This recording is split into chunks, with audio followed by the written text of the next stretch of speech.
Bonjour à tous et à toutes, et bienvenue dans cette résolution de problème commenté d'un exercice sur la loi normale. Donc dans cet exercice-ci, on va essayer d'évaluer, d'estimer la proportion de données qui vont se trouver entre deux valeurs.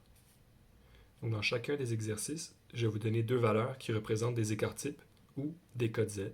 Donc j'ai tracé pour vous des courbes de loi normale. Donc le milieu d'une courbe de loi normale, c'est toujours la moyenne, la médiane et le mode. On se rend compte que la majorité des données sont regroupées au milieu et que plus on s'éloigne de la moyenne, moins il y a de données présentes. Donc lorsqu'on a affaire à un exercice sur la loi normale, premièrement, il faut identifier qu'est-ce qu'on recherche. Dans ce cas-ci, on va vous demander d'évaluer une proportion. Donc la proportion des données qui vont se trouver être un écart type en dessous et un écart type au-dessus de la moyenne. Et je mets toujours en rouge pour faciliter la compréhension les écarts types qui sont négatifs. Et en bleu, ceux qui sont positifs. Donc, on veut trouver la proportion des données qui se trouvent entre ces deux écarts. Donc, comment on va faire ça? C'est assez simple. Il va falloir qu'on utilise la table de loi normale. Vous pouvez la retrouver dans votre manuel, sur Internet, dans votre aide-mémoire. Comment elle se lit? Elle va toujours vous donner la proportion des données qui vont se trouver entre 0, qui est la moyenne d'une courbe de loi normale centrée réduite, et une valeur quelconque. Donc la valeur, ce sont des codes Z qui représentent des écarts types. Dans ce cas-ci, puisque c'est moyenne 0, écart type de 1. Donc, c'est quoi la proportion des données qui sont entre 0 et 1 écart type? Il faudra que j'aille dans ma table de loi normale de centrée réduite, que j'aille dans les codes Z 1, 1, combien? 1,00. C'est 1 pile.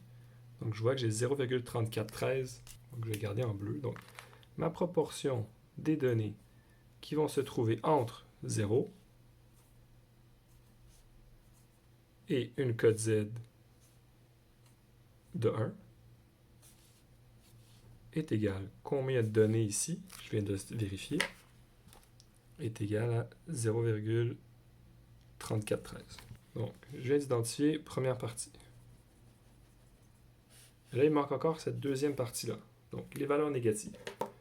C'est quoi ma proportion des données qui vont se trouver entre moins une code Z, moins un écart type dans ce cas-ci, et 0.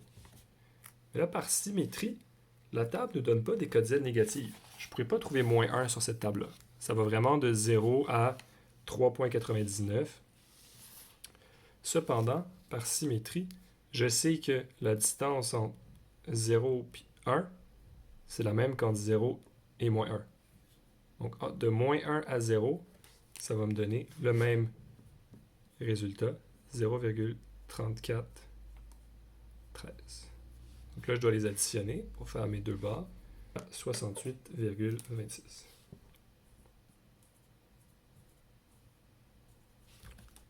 Il me manque une seule étape, donc là, je vais l'écrire au long. Donc la proportion des données qui se trouvent entre moins 1 écart type et 1 écart type est égale à 0,6826. Je le demande en pourcentage, donc fois 100, 68,26% des données sont situées entre moins 1 et un écart type de la moyenne. Dans ce cas-ci, je veux trouver la proportion des données qui sont entre moins 2 codes Z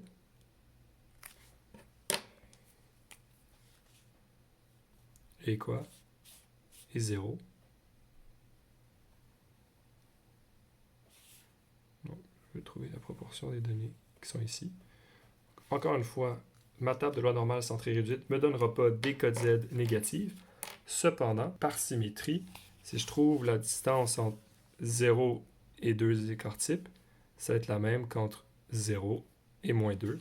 Donc, 2 codes Z, 2,00 est égal à 0,4772. Donc, la proportion des données qui se trouve entre moins 2 et 0 est égal à 0,4772. Là, pour respecter la consigne, je veux les donner en pourcentage. Je vais faire fois 100. Donc, je vais faire ma réponse fois 100. J'ai mis deux petites barres pour dire que c'est le résultat ici. Proportion en pourcentage est égale à 47,72%. Donc, dans ce cas-ci, c'était assez simple. Lorsque c'est 0, on peut directement prendre une proportion qui se trouve dans notre table de loi normale. Estimer la proportion des données qui sont situées entre 1 et 2 écarts types au-dessus de la moyenne. OK. Donc, un écart type au-dessus,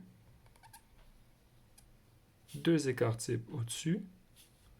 C'est quoi la proportion des données qui sont situées ici? Un petit peu plus complexe.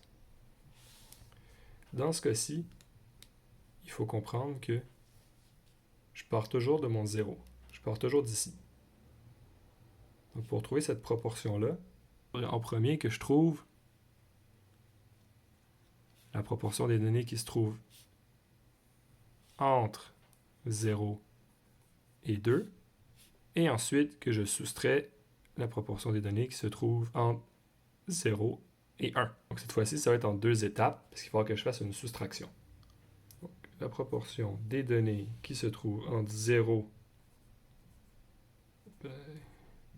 et 2, moins la proportion des données qui se trouvent entre 0 et une code Z. Ça va être égal.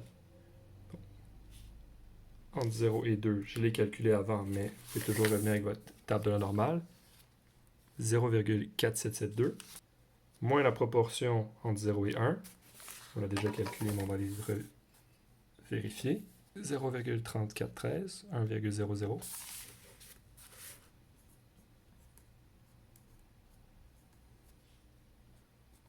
Ça donne 0,1359 fois 100 pour trouver la proportion.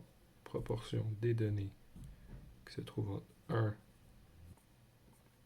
1 et 2 écarts types est égal à 13,59%. Pour le dernier exercice, cette fois-ci, on a deux codes Z qui sont négatives. Donc, on va trouver la proportion des données qui se trouvent entre moins 1,96, donc c'est très proche de 2, on va le mettre à peu près ici, et moins 0,51, donc environ entre les deux. Donc, ce que vous me voyez tracer, c'est vraiment approximatif. C'est plus pour vous donner un repère visuel de qu'est-ce que vous recherchez. Vous n'avez pas besoin de tracer avant de faire les calculs, c'est pas nécessaire. Comme pour l'exercice précédent, lorsqu'on a deux cotes Z qui sont soit positives ou que les deux sont négatives, il va absolument falloir qu'on fasse une soustraction, parce qu'ils vont se trouver du même côté. Donc la logique, ça va être comme pour l'exercice précédent. On va devoir premièrement trouver la cote Z qui part de 0 jusqu'à celle qui est la plus éloignée, dans ce cas-ci, moins 2. Et ensuite, on va devoir soustraire celle qui est moins faible. Donc, en soustrayant la grosse moins la faible, on va enlever un peu cette R-ci. Donc, au début, on a trouvé l'R de moins 1,96, moins l'R de 0 à moins 0,51. Encore une fois, par symétrie, on n'a pas de code Z négative dans notre table. Cependant, on a les positives, donc on peut travailler avec celle-ci. Première étape, trouver la proportion des codes Z qui vont se trouver entre 0 et 1,96. Donc je descends 1,90, 90, 91, 12, 13, 14, 15, 16. Donc ça donne 0,4750. Par symétrie, je sais que la proportion des données qui se trouvent entre moins 1,96, code Z et 0, ça égale à 0,4750. Ensuite, j'ai trouvé ma deuxième, donc la proportion des données qui sont entre 0 et moins 0,51. Je vais prendre ma table de loi normale centrée réduite. Donc là, je vais aller chercher 0,51, 0,50, 51, 0,1950. Donc là, puisque je recherche cette R-ci, cette R sous la courbe, je vais devoir affirmer que la proportion des données qui se trouvent entre moins 1,96 cote Z et moins 0,51 cote Z est égale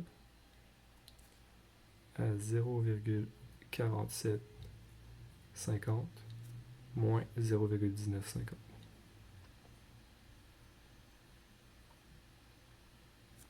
Et là, je vais prendre ma calculatrice. Proportion des données entre 0,4750 moins 0,1950 est égal à 0,2828. Dans ce cas-ci, ce serait 0,0. Je fais fois 100 pour amener en pourcentage. Donc, la proportion des données entre moins 1,96 code Z, 28%.